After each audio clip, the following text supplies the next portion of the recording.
Hello everyone, welcome to Students Point. This is 1st of February and we are going to see all of the important questions for the day. So pay your attention till the end. And today's video is going to be very important, so everyone pay your attention in each question.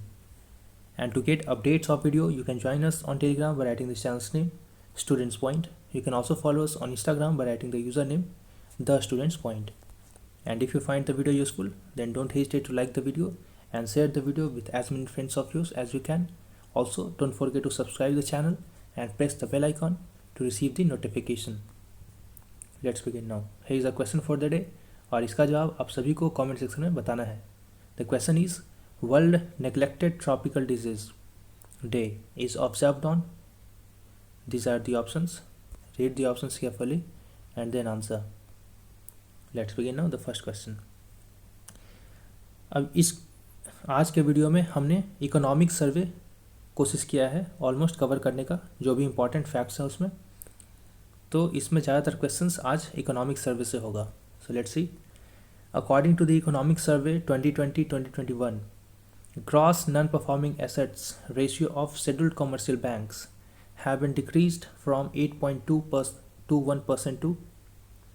तो आपने news में अक्सर सुना होगा non performing assets, वैसे assets जिसका interest amount और principal amount 90 या मोर देन 90 डेज से बैंक्स को वापस नहीं मिला है, वैसे एसेट्स को हम कहते हैं नॉन परफॉर्मिंग एसेट्स. वो एसेट्स या लोन जो लोग लेकर भाग जाते हैं या फिर रिपे बैक नहीं करते हैं. तो यहाँ पे gross non performing assets ratio में डिक्रीज देखने को मिला है according to the economic survey 2020-2021 which was release recently. तो ये 8.21% से घटकर कितना हुआ है? So it has decreased to 7.49%. Very important fact, 7.49. Economic survey का कहना है that it has decreased to 7.49% at the end of September 2020. And this decline is because of the asset classification relief provided to the borrowers on the account of pandemic. तो कोविड-19 pandemic के कारण बहुत सारे asset classification में relief provide किया गया था जो लोन लिए थे, जो बोरोवर थे, और इसी कारण ये डिक्लाइन देखने को मिला है. The recovery rate for the scheduled commercial banks through insolvency and bankruptcy code, in short which is called as IBC, has been over 45%. And due to the कोविड-19 pandemic, initiation of insolvency resolution process was suspended. अब ये क्या होता है insolvency resolution process? जो भी company के assets होते हैं, अगर किसी कंपनी ने या फिर किसी इंडिविजुअल ने लोन को रिपे बैक नहीं किया है, तो उनके एसेट्स को बैंक के पास अथॉरिटी होती है कि रिजॉल्व करने के लिए उनके एसेट्स को सेल करके जो भी उससे पैसा है अपने लोन के लिए उसको यूज़ कर सकते हैं. तो उसी प्रोसेस को कहते हैं इंसॉल्वेंसी रिजोल्यूशन प्रोसेस. तो कोविड-19 पैंडेमिक के कारण के insolvency resolution process was suspended for any default यानी जिन्होंने लोन रिपे बैक नहीं किया. And this suspension along with the continued clearance has allowed a small decline in the accumulated cases of non profit assets. I hope everyone has got this concept. अगर आपने economy का static portion complete कर लिया है तो आपको ये चीज़ें बहुत अच्छे से समझ में आ रही होंगी. So it is important that you cover the static portion of economy. Next question now. The Economic Survey 2020-2021 identifies which year as landmark years in the history of labor reforms. तो इकोनॉमिक सर्वे 2020-21 ने 2 सालों को, recent years को identify किया है as landmark years in the history of labour reforms. वो year है 2019 and 2020. So here A is the right answer. The country saw nearly 29 central labour laws being amalgamated and rationalized and simplified into 4 labour codes. या 4 labour codes कौन कौन से थे? These were the code on wages 2019, the industrial relations code 2020, the occupational safety health and working conditions code 2020 and the code on social security 2020. तो ये 4 code लाया गया है. एक कोड 2019 में, बाकी के 3 कोड 2020 में. ईयर भी याद रखने हैं आपको, और यही वो कारण है जिसके कारण इकोनॉमिक सर्वे का मानना है that this 2 years are landmark in terms of labour reforms in the country. The size of labour force in 2018-19 was estimated at about 51.8 crore persons. Now what is labor force? अगर आप economic static portions को cover कर चुके हैं, you must be knowing labour force what is it. So labour force total 51.8 crore persons हैं, जिसमें 48.8 crore are employed and 3.0 crore are unemployed. तो out of total 51.8 crore, only 48.8 crore are employed. Our industry-wise estimates on workforce shows that around 21.5 crore persons are employed in the field of agriculture, which is the largest employer with 42.5% of total workforce. तो total workforce का 42.5% agriculture में employed हैं. अच्छा, मैंने जो static portion cover कराया है economy में, मैं अक्सर वहाँ बोलता हूँ कि जो भी फैक्ट्स मैं ऐसे दूँ आपको वहाँ पे ऐड ऑन करते जाना है आपके नोट्स में.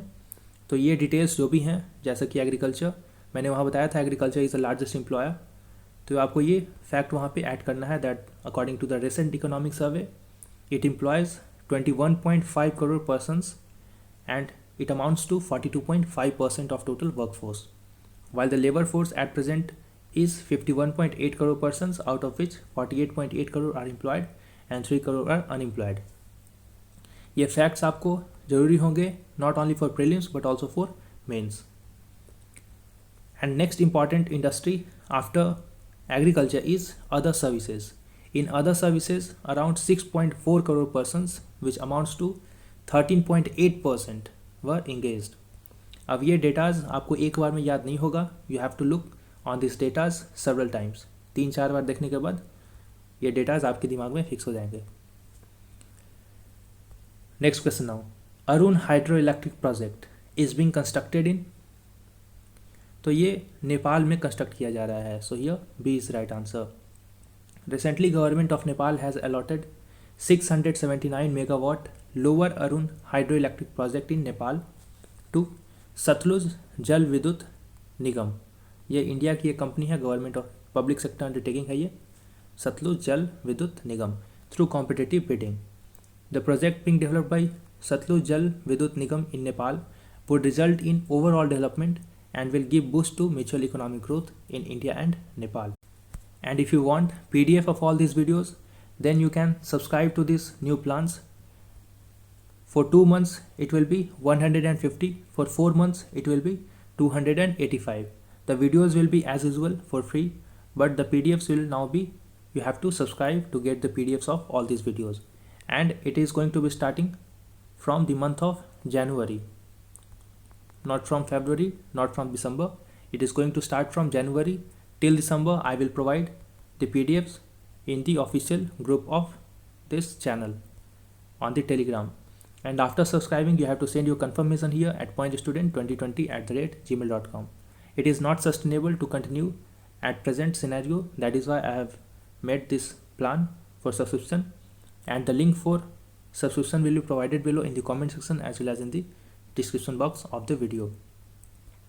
So if you want PDF, go and subscribe as soon as possible.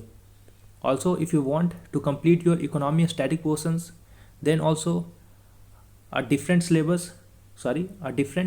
course for economy particularly has been started, which cost only rupees 599. In that, the entire economy syllabus will be completed via videos. Again, after subscribing, you have to send your confirmation here at pointstudent2020@gmail.com. And the link for this subscription will be provided below in the comment section as well as in the description box of the video. And if you want to subscribe to the entire course and not only to the course of economy, then you will get the entire course for UPSC and PCS at just rupees 2499, which is a very pocket friendly price. Also, you can choose to pay it in 2 installments if you have financial issues. And after subscribing, you have to send your confirmation here at pointstudent2020@gmail.com. The link to subscribe to this course again has been provided below in the comment section as well as in the description box of the video. So go and subscribe as soon as possible. The fourth question now, consider the following statements regarding outcomes of PM JAY. प्रधानमंत्री Jan Arogya Yojana. Let's see, ये भी economic survey से ही question है। Economic survey के according प्रधानमंत्री जन आरोग्य योजना में काफ़ी अच्छे इम्प्रूवमेंट्स और आउटकम्स देखने को मिले हैं। So what are this? The reduction in infant mortality rate was 20% vis-a-vis 12% in PMJ and non-PMJ states respectively। तो ये देखा गया कि वो स्टेट्स जिन्होंने प्रधानमंत्री जन आरोग्य योजना को एक्सेप्ट किया है वहाँ पे इन्फेंट मोर्टेलिटी रेट में 20% डिक्लाइन देखने को मिला। ऑन दी अदर हैंड जो जिन स्टेट्स ने ये प्रधानमंत्री जन आरोग्य योजना एक्सेप्ट नहीं किया था उन स्टेट्स में जस्ट 12% इन्फेंट मोर्टेलिटी रेट में डिक्लाइन देखने को मिला। तो गैप है लगभग 8% का।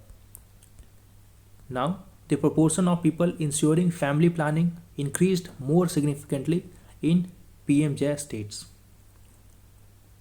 तो जो स्टेट्स में PMJ इम्प्लीमेंट किया गया उन स्टेट्स में देखा गया कि फैमिली प्लानिंग भी काफ़ी बेहतर इम्प्रूव हुआ है। वैसे ऑलमोस्ट ऑल द स्टेट्स में family planning has improved whether it was PMJ states or non-PMJ states, but the improvement was more significant in those states where PMJ was implemented. I hope everyone has got it. So here both of these options are correct. So C is the right answer. और economic survey के कुछ और findings थे about PMJ। इसने बोला that the proportion of households with any usual members who are covered under health insurance scheme has increased by 54%. I remind, it has increased by 54% from National Family Health Survey 4 to National Family Health Survey 5 in the states that have adopted PMJ, while it has decreased by 10% in the states that did not adopt PMJ।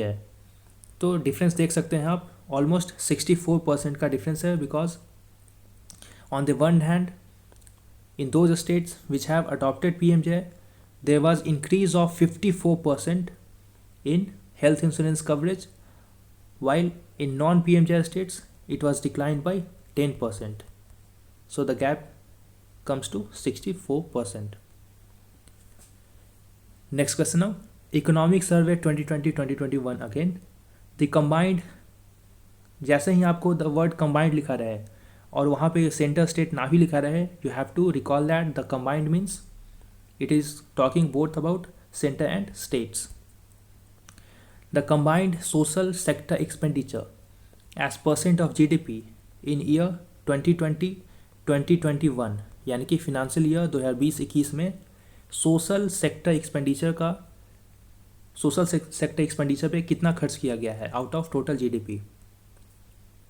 So out of total GDP the social sector expenditure was 8.8%. Again very important fact, 8.8%,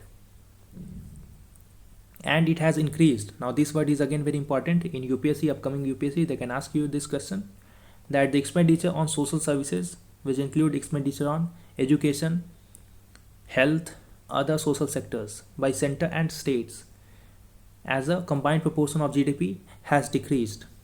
आपको वहाँ पे confuse करने के लिए लिख देंगे decreased, but that will be wrong, it has actually increased।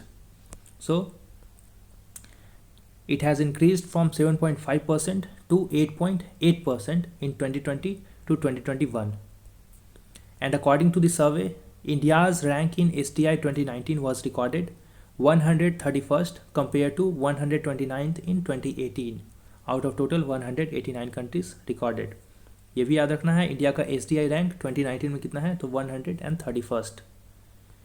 Also by looking at the sub-component wise performance of Human Development Index indicators, India's gross national income per capita 2017 PPP in terms of dollar has increased from $6,427 in 2018 to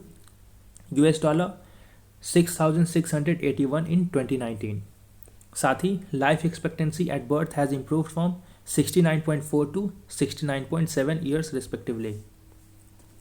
now हमने जो first chapter में देखा था GDP, GNP, how to calculate GDP, GNP and gross national income of the country, तो वहीं पे आपको जाकर ये ऐड कर लेना है अपने नोट्स में कि इंडिया का ग्रॉस नेशनल इनकम जो है वो 2019 में इंक्रीज होकर कितना हो गया है, तो $6,681। अब भले ही आपको प्रीलिम्स में ये क्वेश्चन ना पूछें, but if you enter into mains तब वहाँ पे आप ये कोट कर सकते हैं। You can even write a rough figure that it is around और मोर देन $6,600 इन 2019। ये डिफरेंट क्वेश्चंस में आपको डिफरेंट डेटाज यूज़ करने होंगे। साथ ही one more fact, those who have subscribed to the daily current affairs PDF, you will get the PDF on daily basis। आपको रोज़ ही PDF share कर दिया जाएगा ऑन टाइम ताकि आप डेली रिवाइज कर सकें। Next question now, the agriculture and allied activities witnessed a growth rate of, तो agriculture और एलाइड एक्टिविटीज़ में ग्रोथ रेट हुआ है 3.4%। I repeat 3.4%, and this is in the year during 2020 to 2021. The share of agriculture and allied sectors in gross value added of the country at current prices is 7.8% for the year 2019-2020. Now, if you have covered your static portions of economy, you must be aware of the fact of the difference between GVA and GDP, gross value added और gross value added and gross domestic product में क्या difference है, you must be aware of.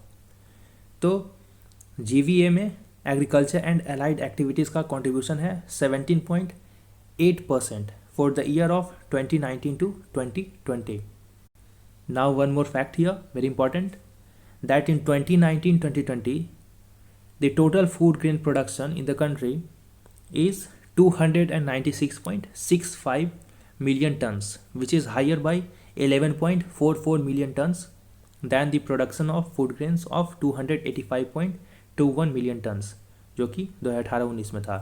तो इतना याद ना रखें, आप बस ये याद रखें दैट फूड ग्रेन प्रोडक्शन 2018-19 के कंपैरिजन में इस साल ज़्यादा हुआ है और वो पहुंच गया है 296 million tons.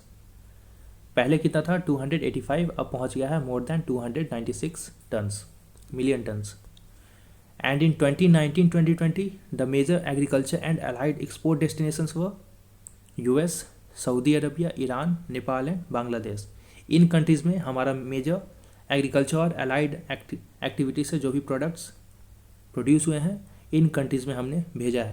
And those products which are exported the highest to different countries included marine products, basmati rice. Now basmati rice पे हमने लास्ट डे भी एक क्वेश्चन डिस्कस किया था कि कैसे पाकिस्तान ने अपने एक एक्ट पास करके GI टैग बासमती राइस को दे दिया है और यूरोपियन यूनियन में कैसे इंडिया और पाकिस्तान के बीच केस चल रहा है over the ownership of basmati rice. Then buffalo meat, spices, non basmati rice, cotton raw, oil mills, sugar, castor oil and tea. And the contribution of life stocks, ध्यान दें एग्रीकल्चर पे तो अक्सर हम ध्यान दे देते हैं but we often tend to forget the contribution of life stock. The contribution of life stock in total agriculture and allied sector in GVA at constant price has increased. Now this is important for UPSC and PCS aspirants here that it has increased, while the fact is important for those who are going to appear in SSC, EPFO, Railways, NTPC and other examinations. So it has increased from 24.32% to 28.63%. और ये बात की जा रही है from 2014-15 to 2018-19। अब ये financial year है। 2018-19 में contribution of livestock in total agriculture has increased to 28.63. Now you have to focus here that it is talking about the contribution of livestock in agriculture, not to total GDP or GVA. जब total GVA की बात की जाए then the contribution of livestock is just 4.19%. Those who have completed the static portion, I am repeating it again because it is economic survey. Those who have completed the statics of economy must be getting everything clearly. So livestock sector का contribution in terms of GVA कितना है तो 19%। जब बात की जाए कि livestock का कंट्रीब्यूशन टोटल एग्रीकल्चर में कितना है, then it is 28.63%। If you have found the video useful till now, then don't hesitate to like the video and share the video with as many friends of yours as you can. Next question now. Consider the following statements about bare necessities index. Again ये economic survey में बात किया गया है इसके बारे में about bare necessities index. Let's see. The bare necessity index summarizes 26 indicators on 5 dimensions, which are water, sanitation, housing, microenvironment and other facilities. Now they may ask you about these 5 indicators. These include water, sanitation, housing, microenvironment and other facilities. It has been prepared using data from 2 NSO rounds that are 69th and 76th on drinking water, sanitation, hygiene and housing condition in India. So here both of these options are correct again, so C is the right answer. See, Economic Survey 2020-2021 has constructed a bare necessity index at the rural, urban and all India level. देख सकते हैं ये prepare किया गया है for 2012 and 2018। तो 2012 के map में देखिए और 2018 के मैप में कंपेयर करने पे आपको पता लगेगा that bare necessities have improved a lot. ये दिखा रहा है कितना बेयर नेसेसिटीज़ जैसे कि housing, drinking water, other facilities की कितनी कमी थी इन 2012। वहीं in 2018 this bare necessity index has improved a lot which shows the improvement in all the dimensions.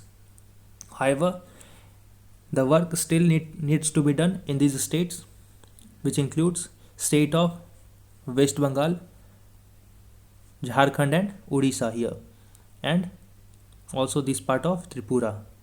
बाकी other states में it has improved a lot.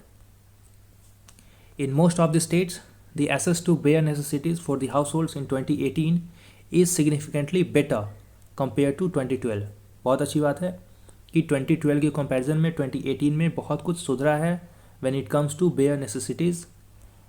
Access to drinking water to households in most of the states has improved in 2018 compared to 2012. साथ ही regional disparity in access to sanitation has declined as the states having low access to sanitation have gained more. तो ये भी अच्छी बात है कि जो disparity थी sanitation के टर्म्स में वो भी बहुत हद तक कवर हुआ है। साथ ही survey observes improvement in housing index which indicates improvement in access to housing and reduction in interstate disparities. Next question now, INFSE T81 recently in news is a, so INFSE T81 is nothing but a ship, so here C is the right answer.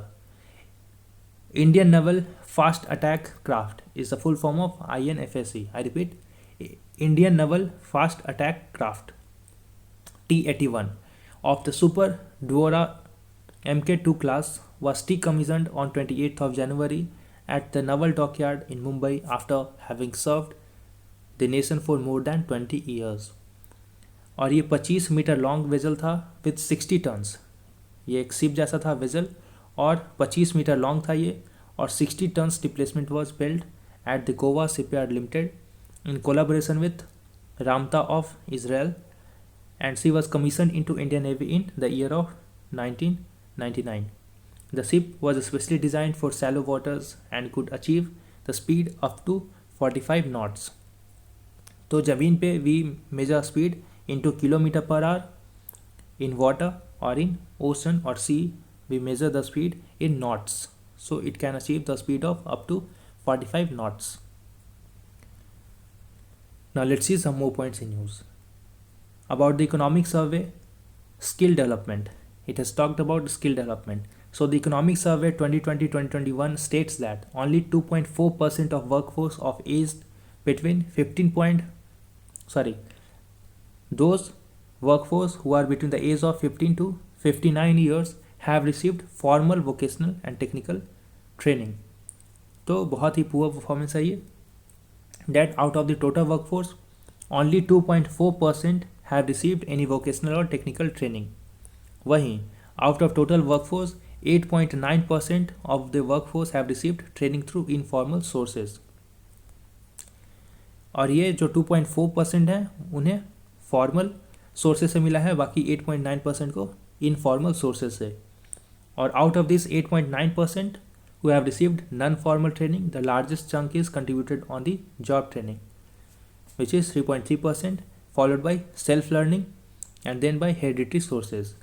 तो कुछ जो job पकड़ने के बाद कुछ लोग training देते हैं, कुछ परसेंटेज ऑफ वर्कफोर्स को वहाँ से ट्रेनिंग मिली, कुछ ने खुद से सीखा और कुछ अपने हेरिडिटरी जैसे कि फादर या ग्रैंडफादर से. And among those who received formal training, the most opted training courses was IT, ITES among both males and females. उम्मीद है वीडियो आपको अच्छी लगी हो. Do like and do share the video, subscribe and press the bell icon. We'll meet again in the next video. Until then, stay safe and thanks for watching.